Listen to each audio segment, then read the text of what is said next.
welcome to the podcast, hosted by Lost Blocks Collective.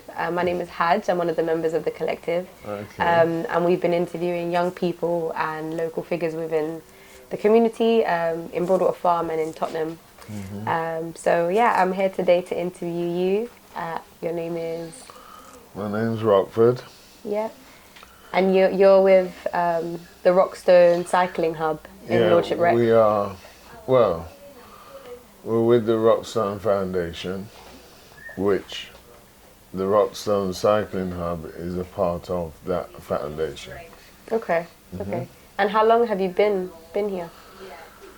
We've been in the shop, it will be 10 years this October. Okay. I see bench, or shoe, or computer keyboard. Oh, we've got the technical difficulties. Is that? I don't know. No. Is that got something to do with what's going on at the front? Maybe. So, yeah. It's no worries. It's alright, we'll keep going. Yeah, so Okay. sorry, you were telling me you've been Sorry. here for 9 years. No, 10 years. 10 years, okay. 9 years and a bit Okay. at the moment, but 10 years in October this year. Okay. We'll be here. We would have been here. Yeah, so we've been here for 10 years, near enough. I've been doing a lot of bits and pieces Yeah. for the community. Do you organise any, I know you do like cycle workshops with some young people and Yes, we do. you train them and you help them like move into, find a career path. Hopefully, that is the actual mission. We've had quite a few that have been through here. How did that Yeah. start up? Well, it started up by my daughters asking me to go on a bike ride with them. And I told them to get the bikes out of the garage and let's go. Some boys heard and said, you know, can we come? Very hard to tell children now. So I said, we'll ask your parents, and if they agree, you can come along. 2 of them came, to my astonishment, without any bikes. They came with skateboards. So I thought at that time, that's not, how? It's Yeah. 2005. How could you not have a bike? And then to my disgust, I thought, you know, I've got to knock some of these neighbours' doors and ask them if they got any old bikes. Okay. So that's where the Rockstone Foundation began. You managed to get some bikes for the boys? Two neighbours came and put 2 bikes in front of my garage. So I fixed them up and gave them to the children. And invited all the children that came on that first ride to come to the garage and come and learn how to build your own bikes. Because I thought, me doing it and just handing it to them, I didn't like the idea of that. Yeah. Simply because I didn't believe that that's the way you teach children to become productive individuals and self-sufficient. Yeah. So when I looked around, that's what I couldn't see anything else more than parents allowing their children not to face reality. Because in this world, it's not everybody that can afford things. But that shouldn't be a reason why you should be left out in the cold. You should be able to do something to help yourself. So that's what I believe in. Yeah. And I thought, well, strip that bike. These are the tools. Strip it. Now you've stripped it, rebuild it. And that's where it starts. And that's where it starts. That's where it starts. But I thought, well, because of the community that I'm in and the background of the children, they should learn about a little bit about who they are. So we decided to use Egyptian hieroglyphics to put their names and whatever names they want to put, do it in Egyptian. What, to personalize their bikes? To personalize their bikes. Okay. So, most of which didn't know that Egypt has got its own language Okay. by using hieroglyphics. So I thought that would be a good idea to attach them to their roots. Yeah, it's a creative way to do it. And that's what we did. So that's been the purpose, that's been the drive. But no man is an island, so you can't do it by yourself. And I have invited many adults to play a role Yeah. and to utilize their skill if they believe that they have a skill that's not been capitalized on, let's say, Okay. and they've been held back in some way. Yeah. Then this is an opportunity for you to put all that you've learnt and all that you feel aggrieved of, put it into good use. Let's help these children. It's a nice outlet. And that's what I've attempted to do. Yeah, amazing. Yeah.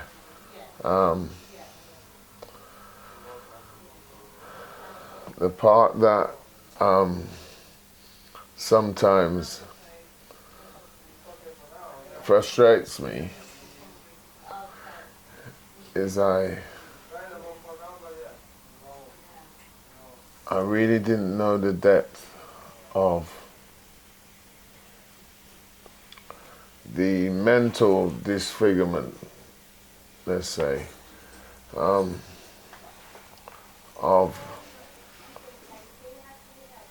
a lot of people who have grown up in this, And like disadvantaged, yeah, in disadvantaged community. yeah, I didn't know the depth, Yeah. but it is very deep, it's Yeah. very deep, and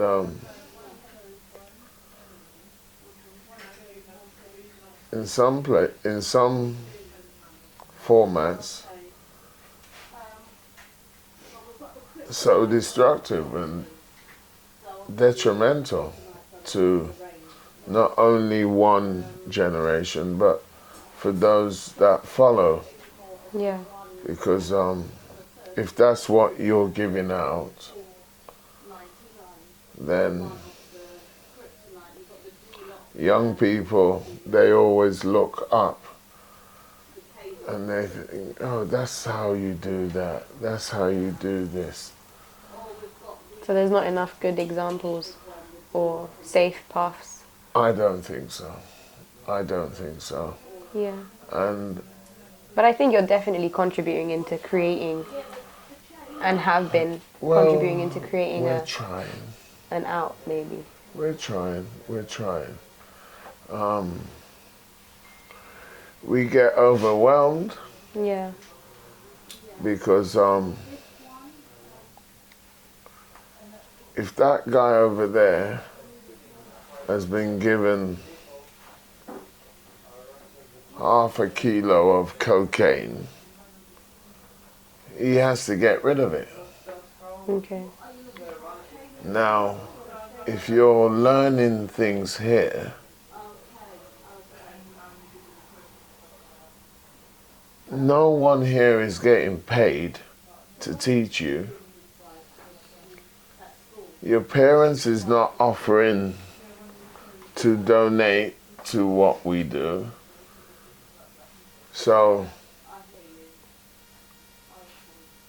I can't pay you because you've not got to the stage where you can work and a customer can pay us so that we can pay you. You've not got to that stage yet.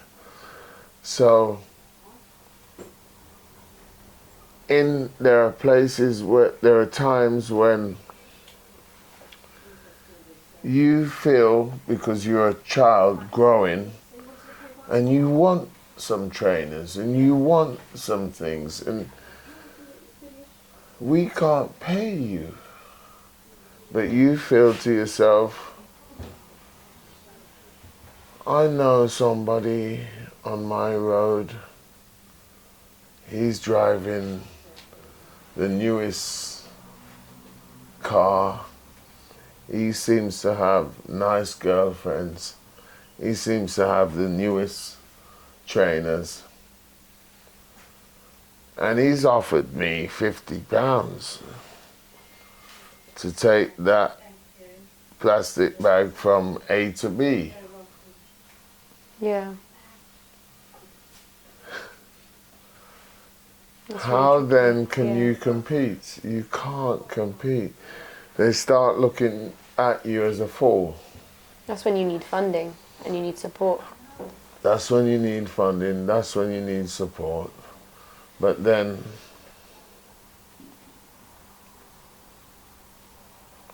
that comes at a price. It comes at a price where now you're now dictated where you're going to spend that funding and how you're going to spend it and when you're going to spend it.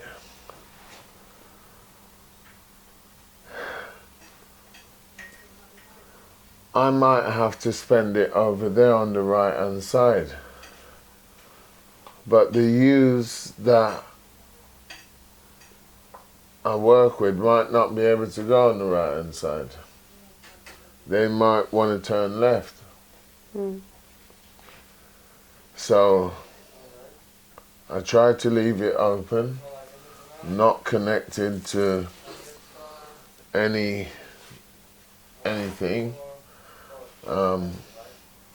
We've had organizations like Tottenham Hotspurs that have been here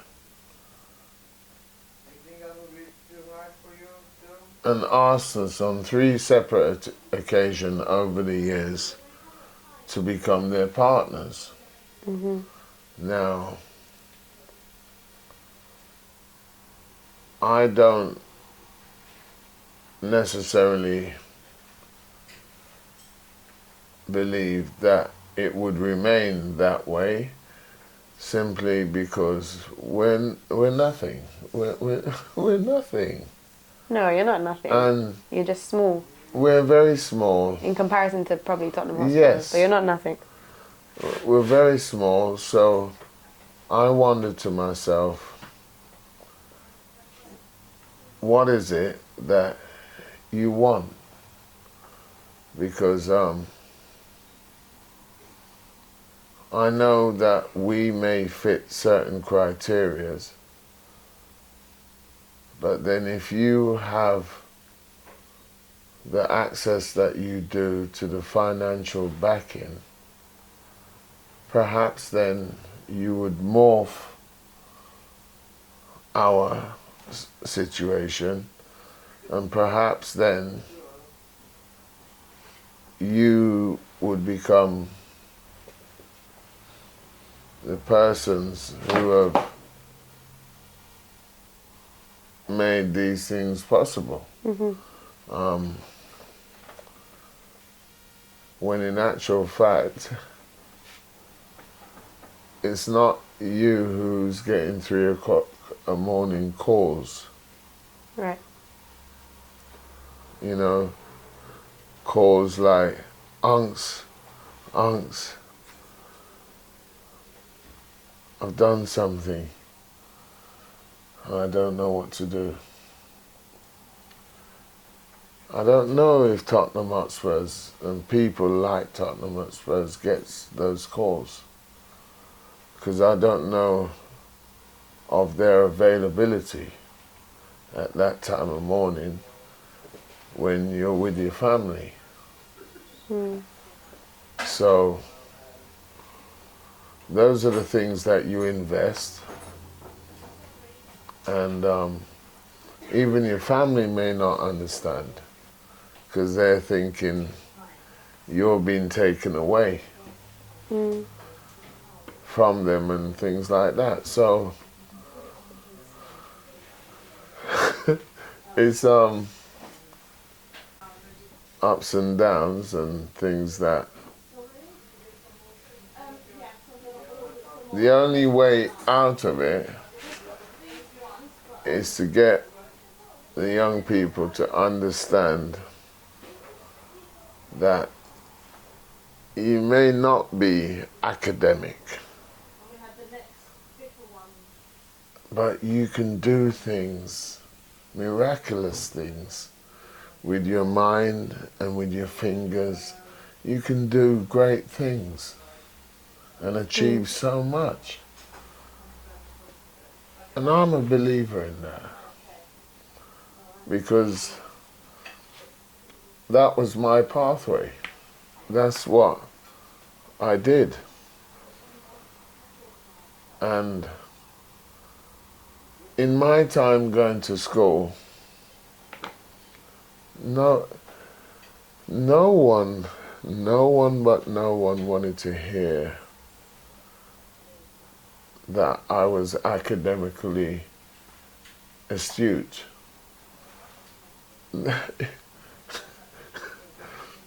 It just wasn't there. It wasn't there at all. Yeah. So I didn't believe in academia, but I had interest, which I tried my best to project. Okay. So one of my best subjects at school was environmental studies. I mastered that. Yeah, because I was interested in where I lived. Yeah. And Where did you live at the time? I grew up in a place called Northampton. Okay.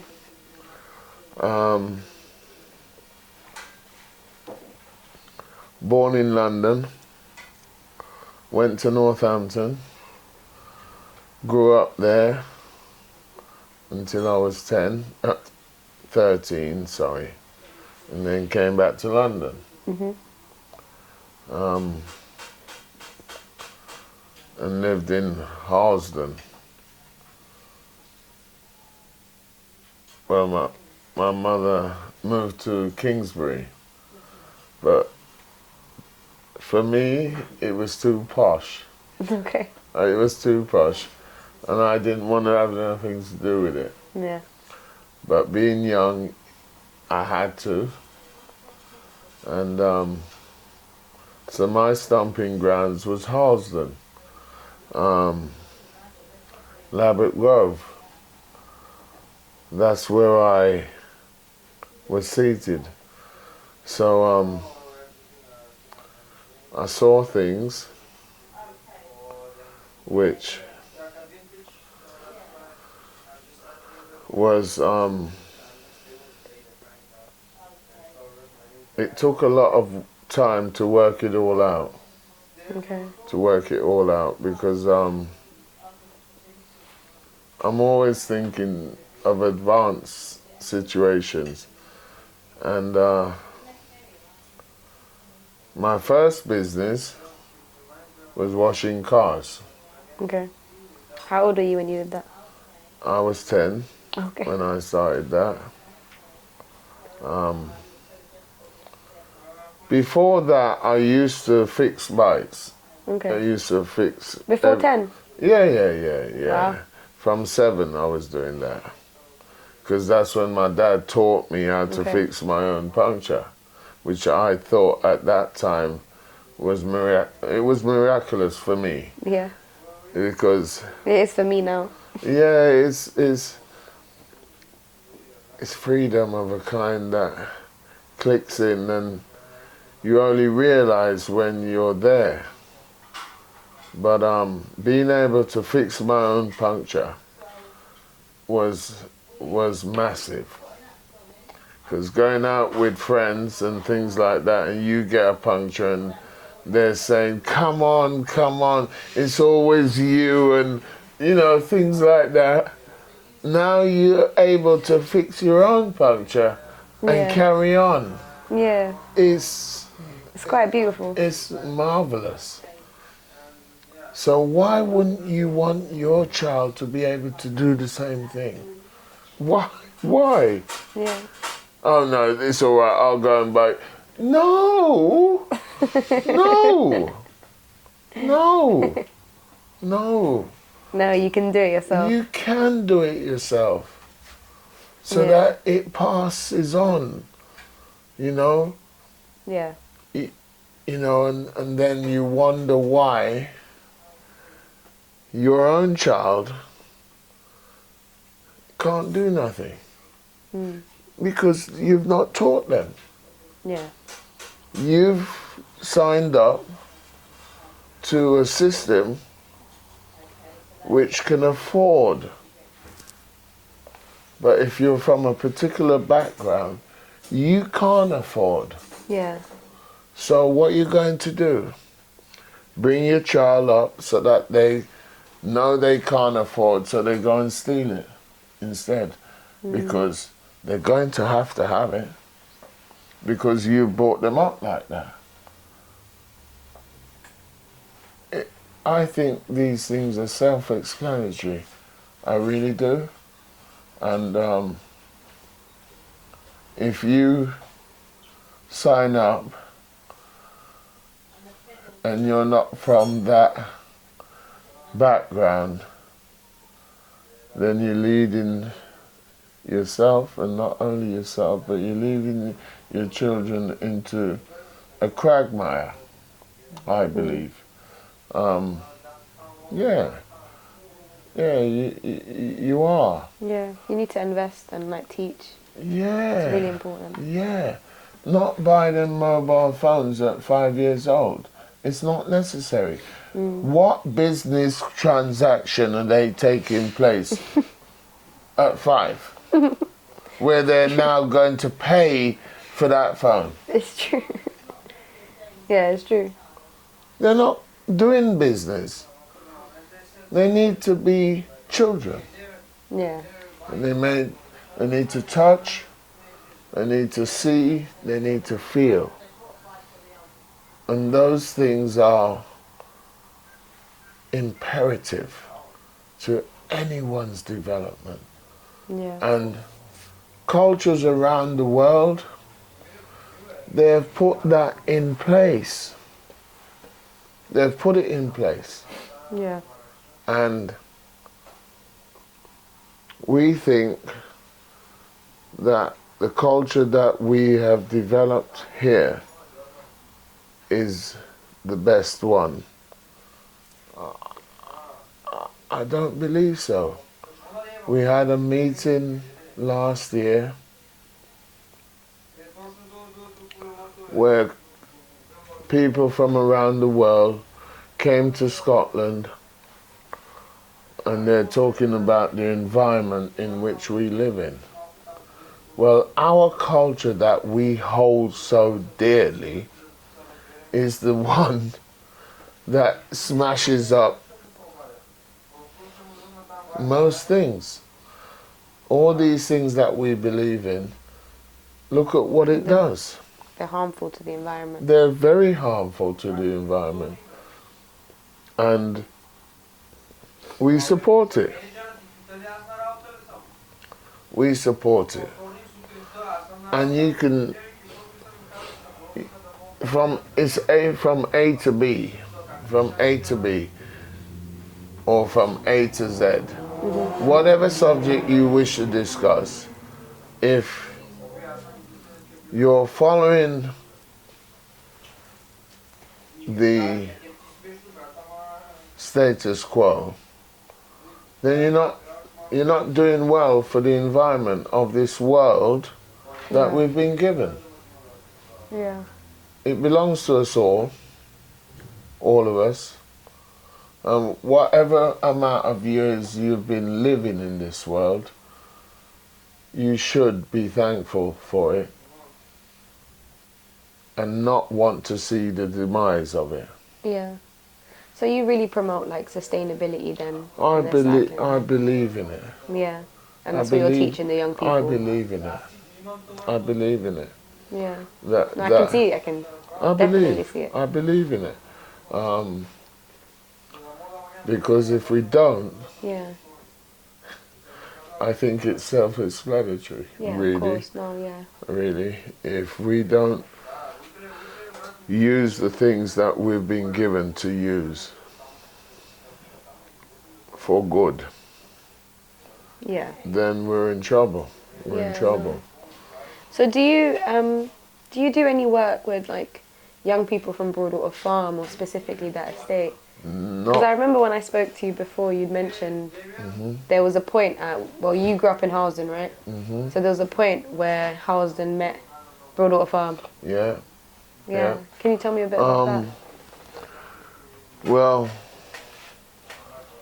there were young people here in Broadwater Farm, and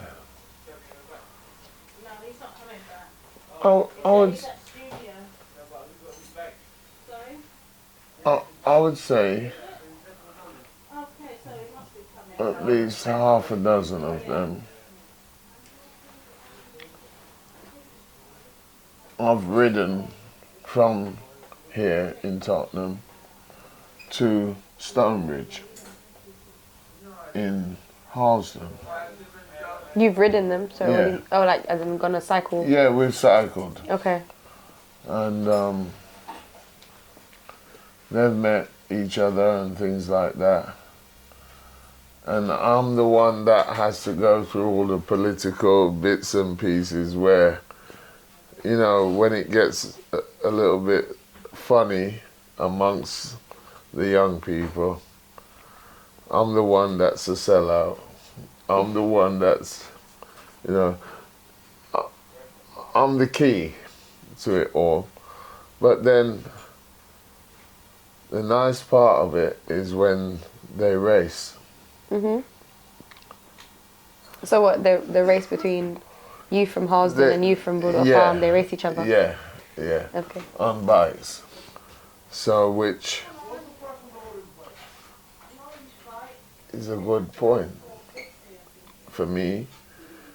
Regardless of what anybody says, I think that's a good point. And I think it's good to open people's minds, because...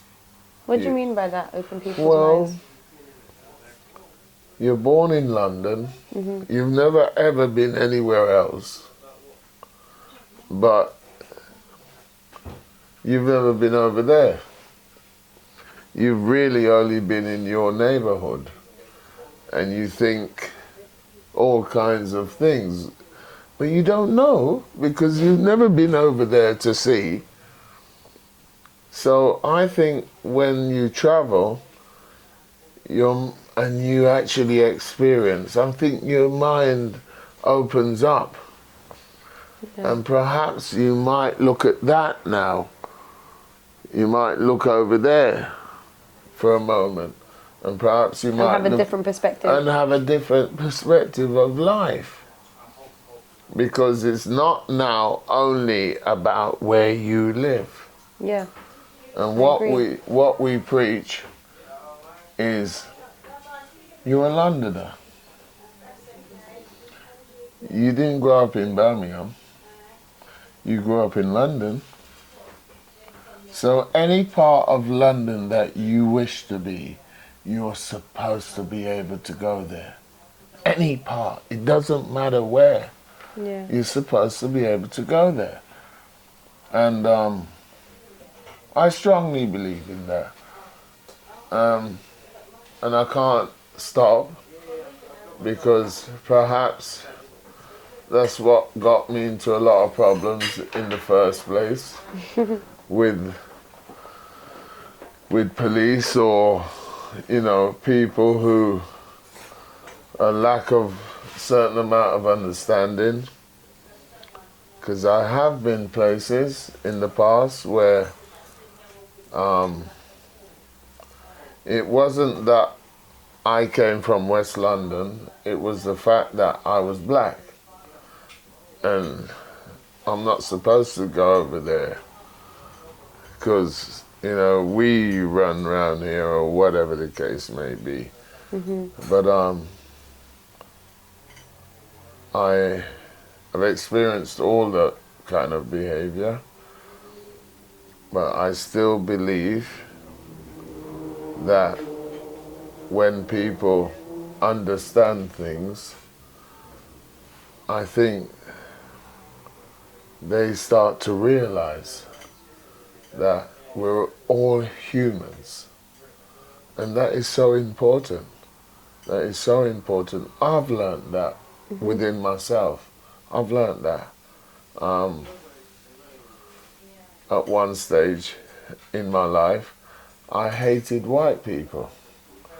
At one stage, I did. I cannot denounce that, because they were unfair towards me. And nobody in my household, up until this very day, has never, ever, ever said to me, don't talk to that person because they're white. Don't talk to that person because they're Chinese. Don't talk to that person because they're Indian.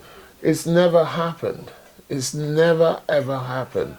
What I have been told, don't talk to that person because they're a thief. Don't talk to that person because they do bad things. It's not because of the color or where they come from. It's because they're no good for your development. Yeah. So I understood, I came to the understanding,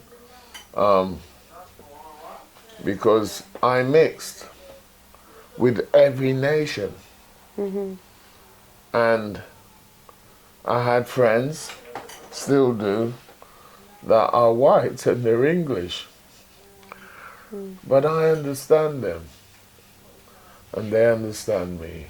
Yeah. So I think that's the most important part, it's isn't it? The understanding. most important part. It's the most important part. And it's when there's a lack of understanding and a lack That's of the point. appreciation for other people's differences where That's what it's terrible about. things happen, such as racism. That's what it's all about. Yeah. And until you truly look into yourself and face these things, you may be a little bit more relaxed in receiving the outcomes. You have to look at, you know, why these children behave the way they do. Yeah. You have to look at it. You can't just see it from surface level. You can't look at it like that at all. Yeah. Because there's a background and a reason. Yeah. For example, in Tottenham,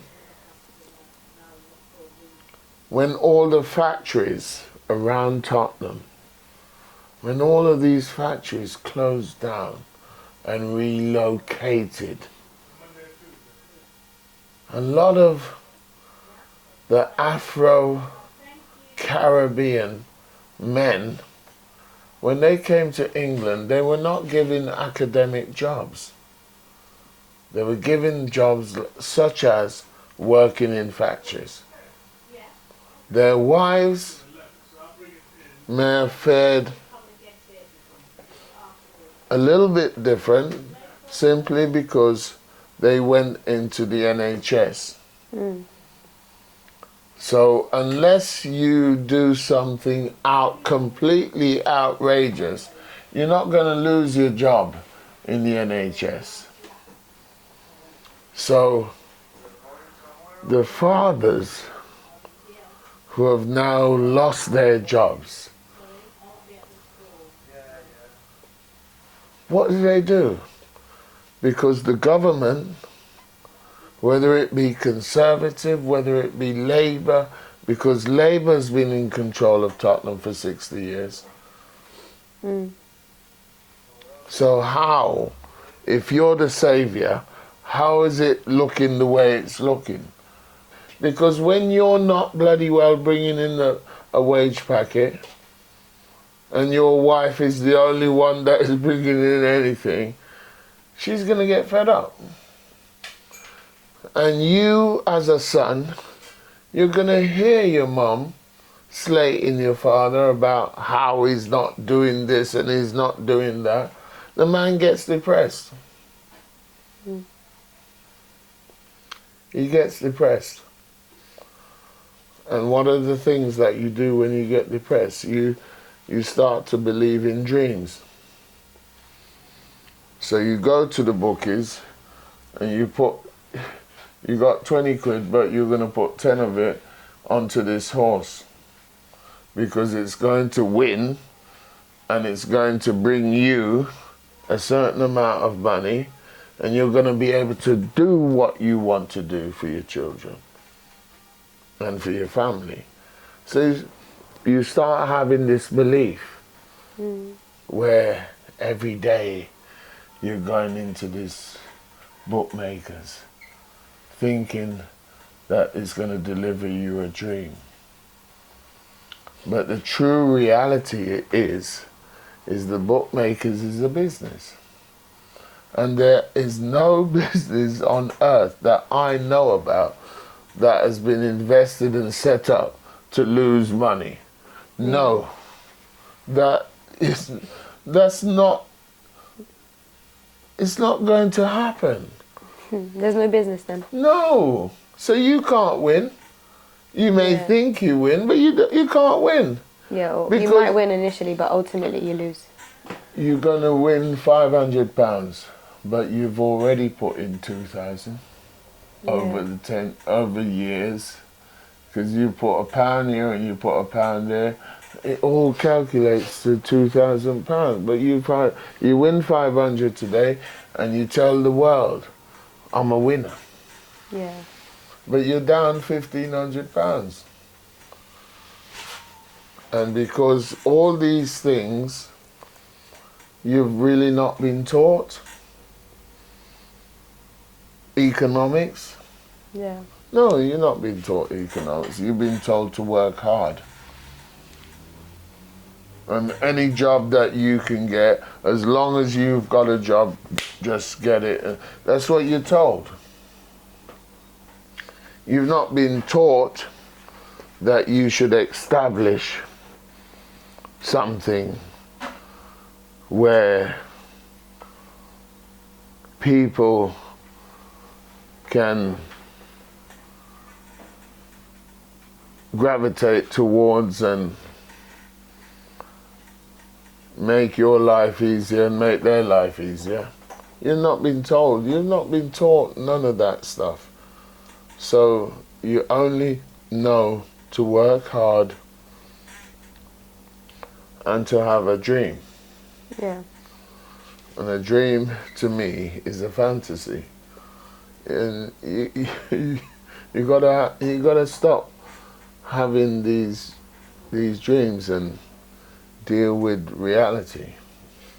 Yeah. Yeah, because reality is real. It's something that is happening every day. It don't stop. Yeah. So I may have different ways of saying things or doing things, but I think if you don't know about yourself, then what is it that you're offering other people? Yeah. You're not offering them something that's real.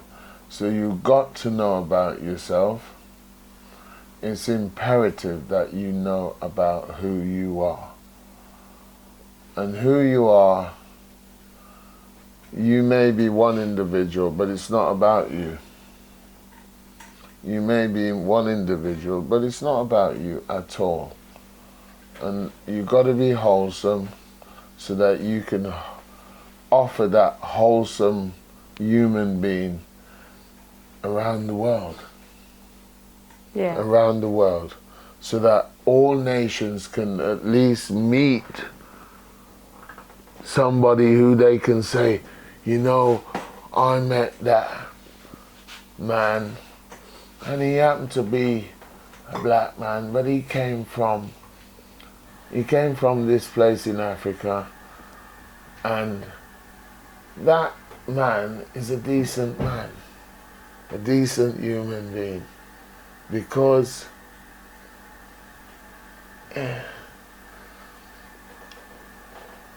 black people don't have, this is my belief, black people feed the world. I do believe that wholesomely, because if you think about everything that we give, everything that the world has, most of it, look at our mobile phones. I don't think there's anybody in the world right now that don't have bloody mobile phones. But if that ingredients wasn't found in Africa, none of us wouldn't have computers, none of us would have mobile phones, because it don't exist anywhere else.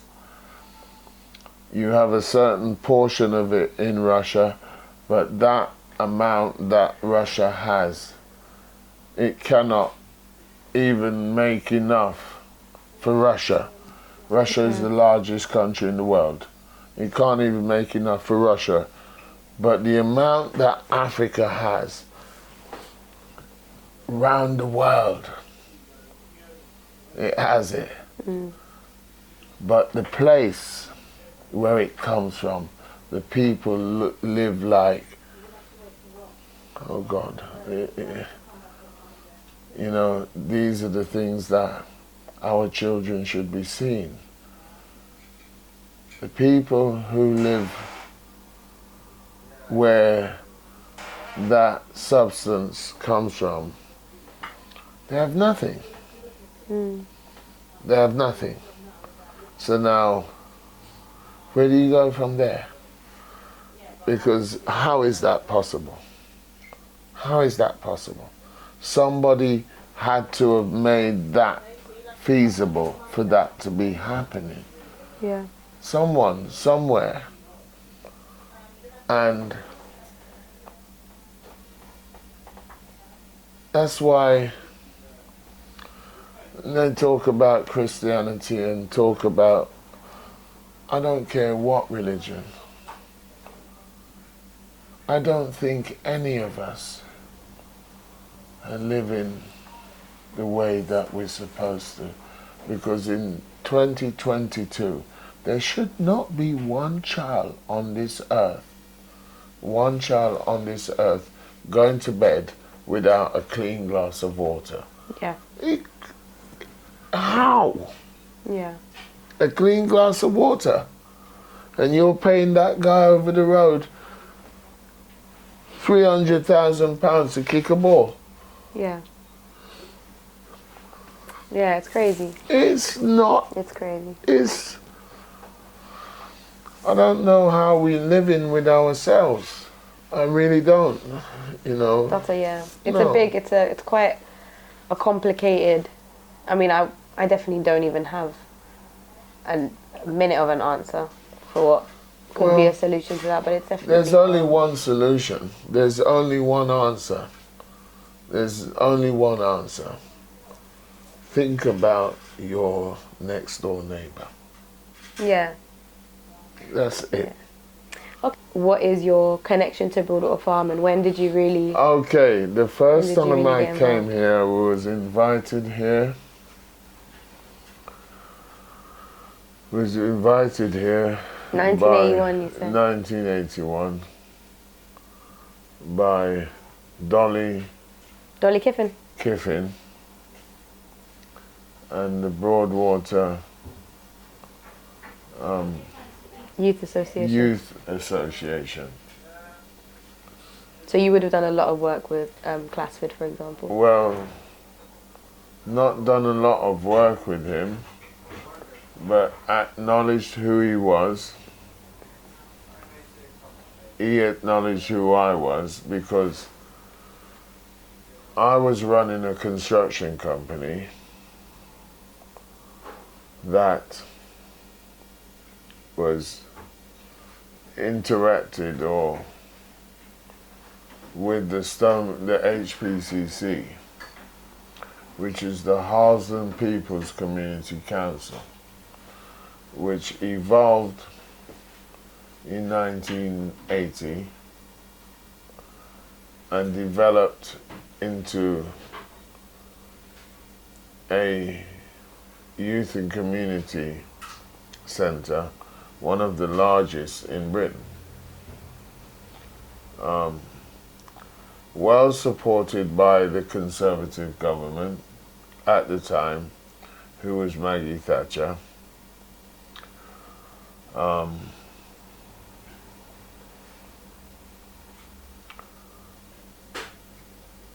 And we must have been the beacon organisation then, put it lightly, because we went everywhere.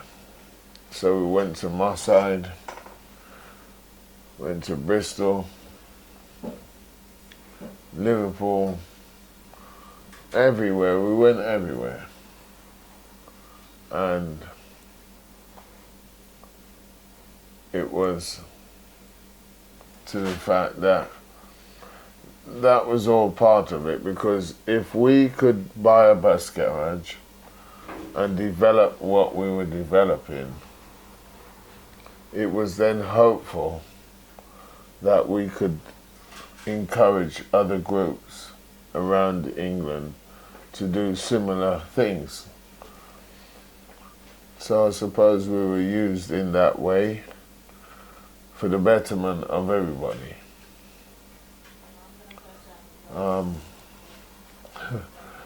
It's a funny thing, but you see, it's come to pass because we fell out, me and my group, we fell out because I had a different mindset, which my mindset was not to receive public funding. I thought we could do it by ourselves. With the access that we had, I thought that we could put some functions together,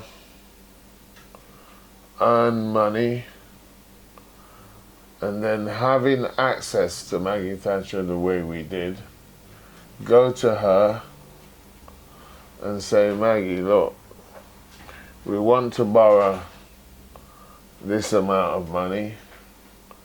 We have this to show that we want to do these things. We don't want handouts. Because as I said to you before, those handouts, they come with a lot of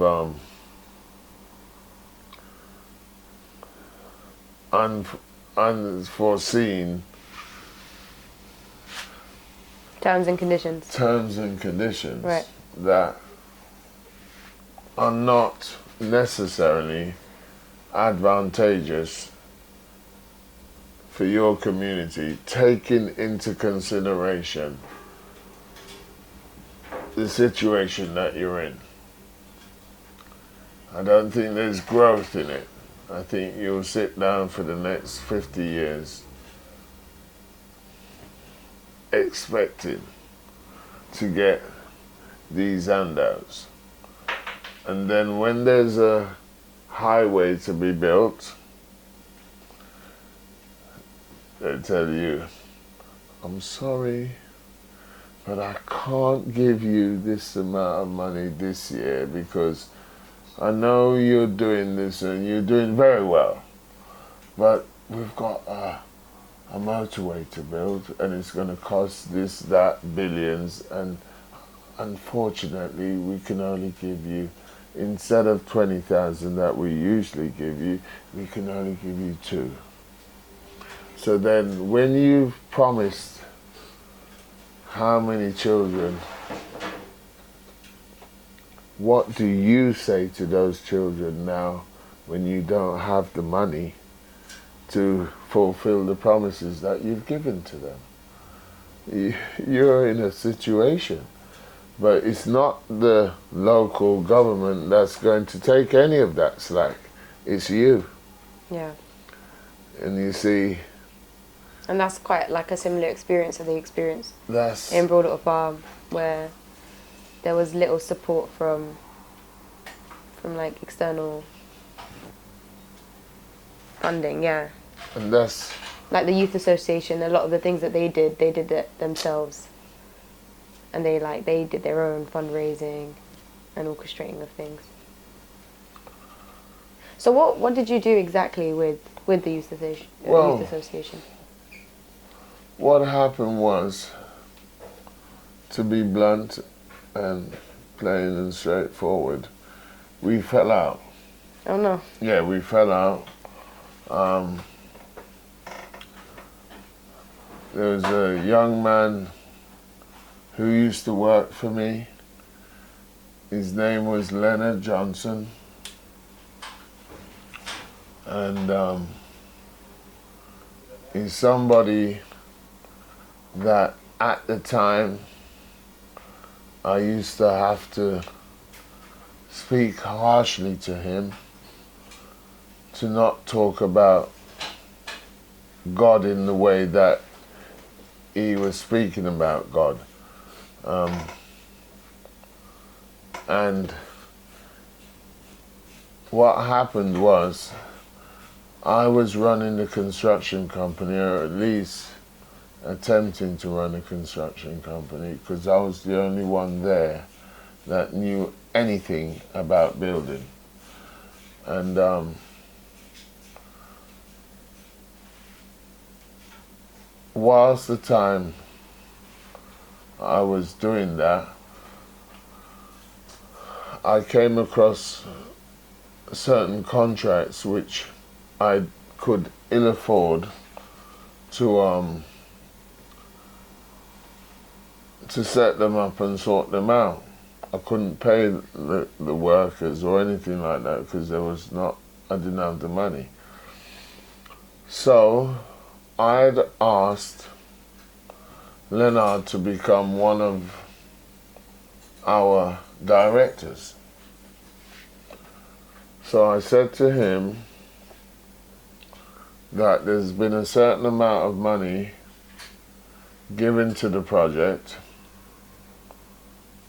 and if it was at all possible for me to loan a certain amount of that money so that I can carry on with the job.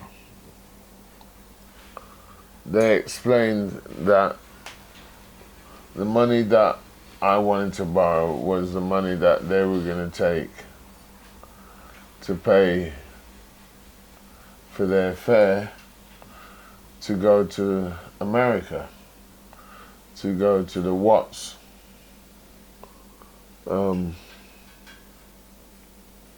Ted Watkins Association and Community Organization, which is very much the same thing as what I would have loved to have seen happen in Harlesden, in Stonebridge. But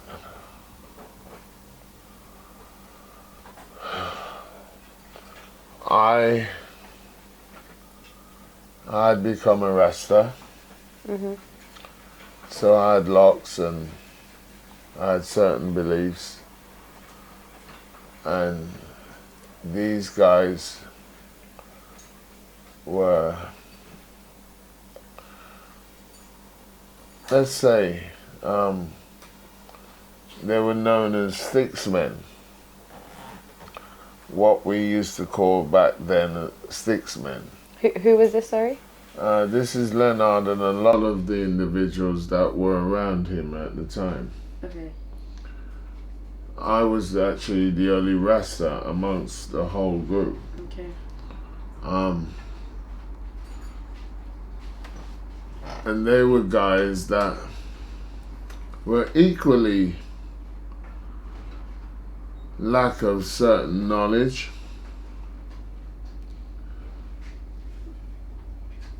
and so their thing was to be as British as possible. So unfortunately, they were the individuals that have to put, many of them won't, but it has to be said that many of them were the first black youths in Britain that actually robbed from black women, their mothers' ages and things like that, snatching their chains off of them and things like that. They were the first that did that, taking their handbags and stuff like that,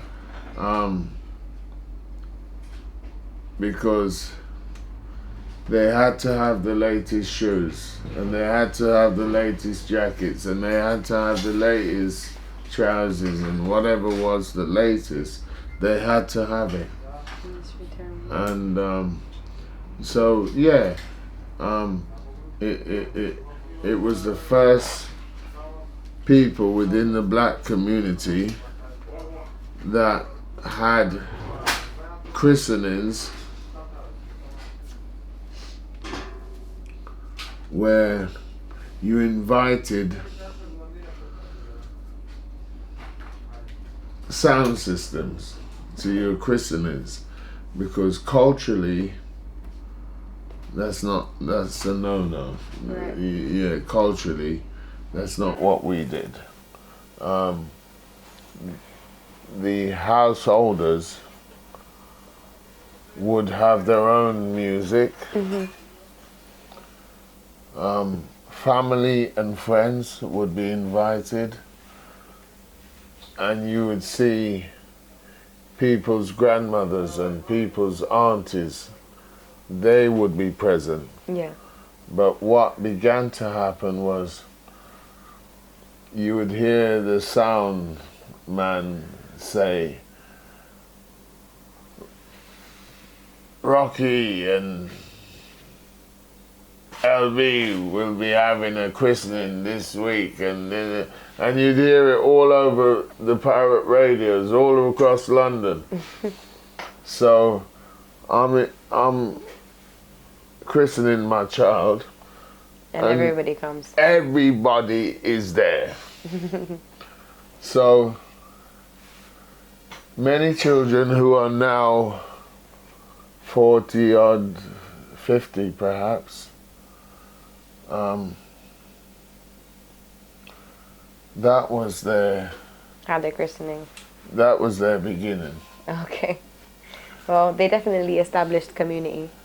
I guess then, just for like my last question, and coming back to your cycle hub, you've established a community here. You've got a system that is working, definitely on a small scale, but it's working, and there is I mean, just for whenever I've come here, I've definitely experienced that sense of community that you have. So what would you say are maybe 3 or however many of the most important components to have community and to establish community? As just a little roundup. Well, number one,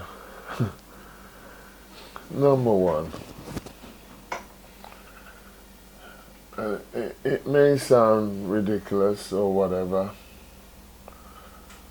but you've got to have that feature of love. That's the number one component. You've got to have it, because if you don't have it, you could end up doing a lot of unnecessary things, because a community consists of variety. So that person may come from Afghanistan. There are certain beliefs, there are certain ways that they do things.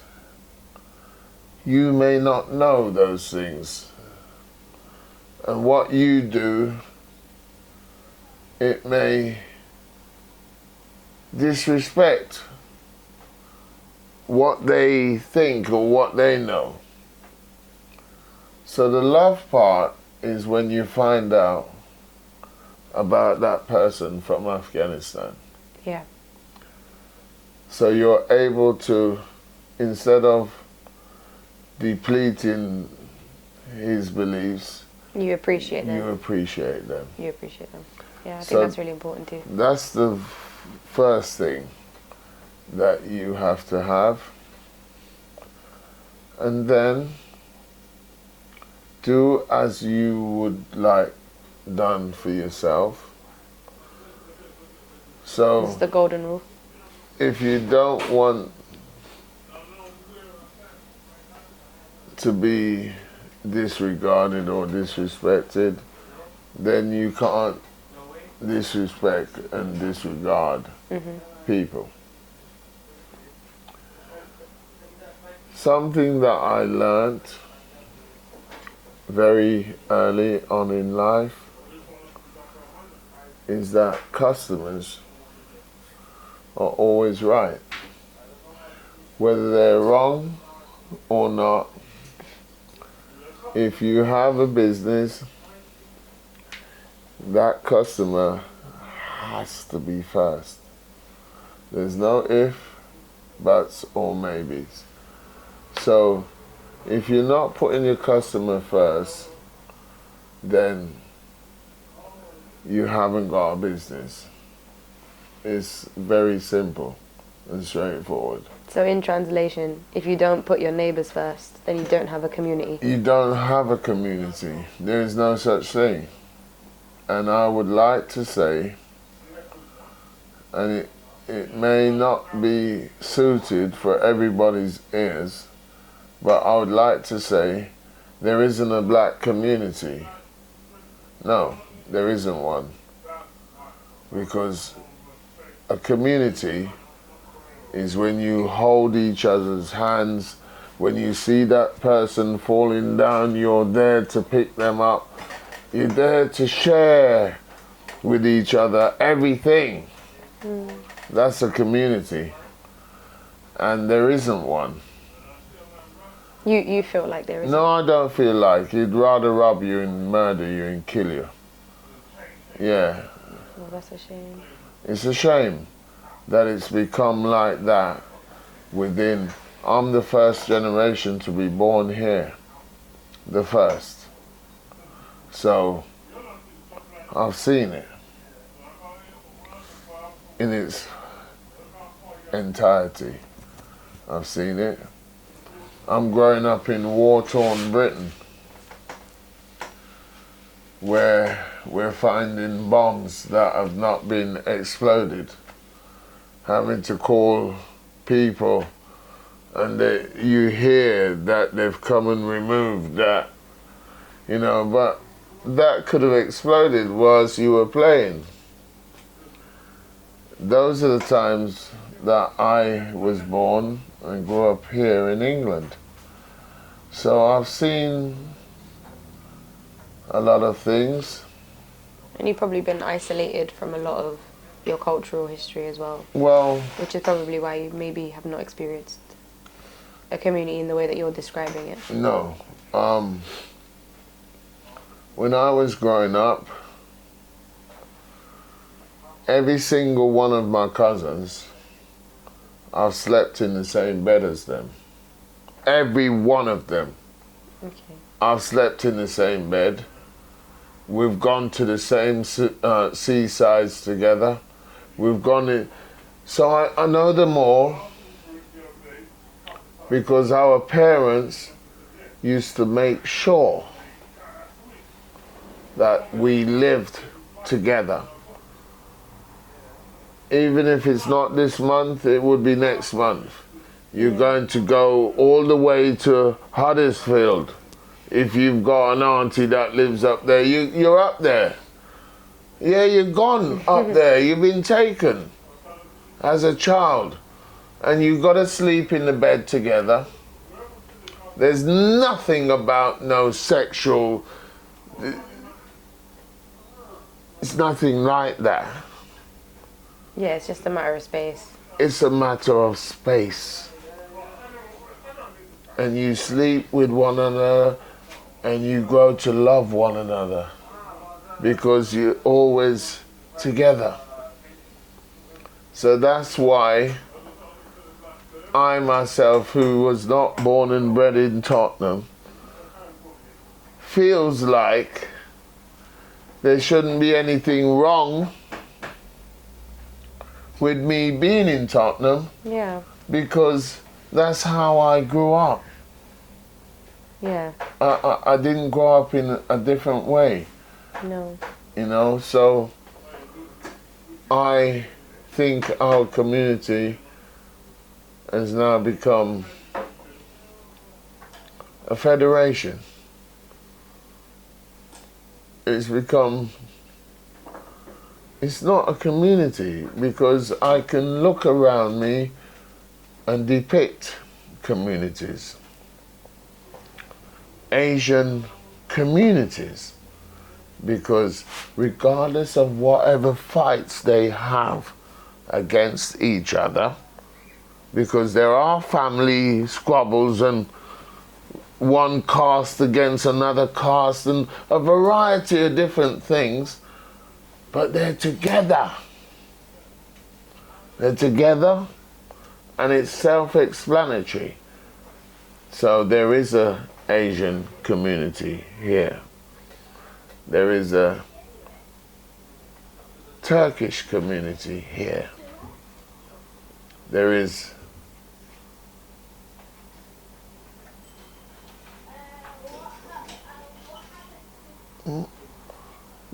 African communities here. Yeah. That we can speak of because they share with each other. Yeah. I think you've told us some really powerful things actually, and I think if I was to round up some of the strongest things, especially coming back to just thinking about community, from the beginning of when we started talking, I think you've mentioned giving people an opportunity, creating opportunities, particularly for young people, making sure that there's a space for them to like craft on their skills and build. And to really like allow them to see their potential. That's right. And you know, just again talking about how we're connected based off of the fact that we're Londoners, that we're from London, and that's what unites people. And then again, just tying it back to the fact that when you move with love. So I think all of these things are really beautiful and really powerful. And thank you so much for sharing that with us today. That's not a problem. Yeah, it's been a pleasure speaking with you. Yeah. I hope it's not been bad. That's all. No, it's a conversation, you know. Conversations are what they are. They just exist. But thank you so much. You've really given us a lot of your time, and you're very welcome. we definitely have learned a lot about you. Yeah. Yeah. Yeah. And but I think you also spoke about a lot of difficult things as well. And I think that we can't have these conversations without discussing some of the harsh realities. Well, that's where it should always begin. Yeah. Because when you've gone through that part, you see, it starts to get better. Yeah. It starts to get better. Because all your previous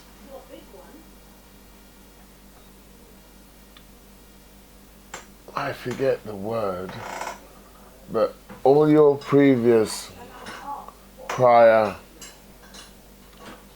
beliefs, you may have heard a little bit over there and a little bit over there, so you put it together that this is what it is. You may be shockingly surprised at what it really is. You know, like, for example, I'd like to say, I don't want to continue. Yeah. That's fine, we'll just do this one. But the papers, they will say things like, black youths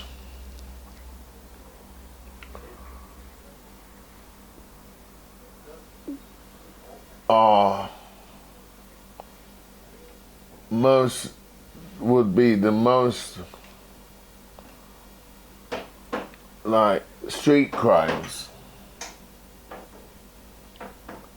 are usually down to black youths. And I'm not in the position, you see, to be able to argue that point, because it would seem that way. But what the paper is not also adding to it is that the majority of the victims are the same color as them. They're not adding that part. So a little lady living into the she's living in Shropshire,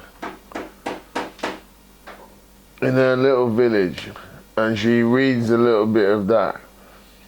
The fear that is mounted on her is very unfair. Very, very unfair. Because she now believes that if she sees a black boy in her village, the likelihood of her being mugged is very feasible. And I think that's very unfair. I think that they should write and put all of it in there. The majority of the victims that these youths rob are themselves. Yeah. And they're not adding that. I find that very unkind, because you know what you're doing. You know why you've omitted that out of your survey. Yeah, I think those things are unfair. Yeah, I think so too. Yeah, I think. And that's why we do podcasts like this, so we can challenge those narratives and, you know, look at alternative perspectives. That's why I like it. Yeah. That's why I like it. Yeah. Because I've seen the faces, and I can tell, and it's such a lovely thing. Yeah. It really is. Thank you. Yeah, it's lovely.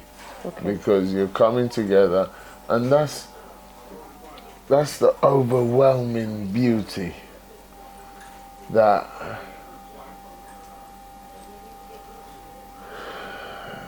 if only it can continue and grow. That's the beauty of it, because cultures are actually beginning to learn of each other,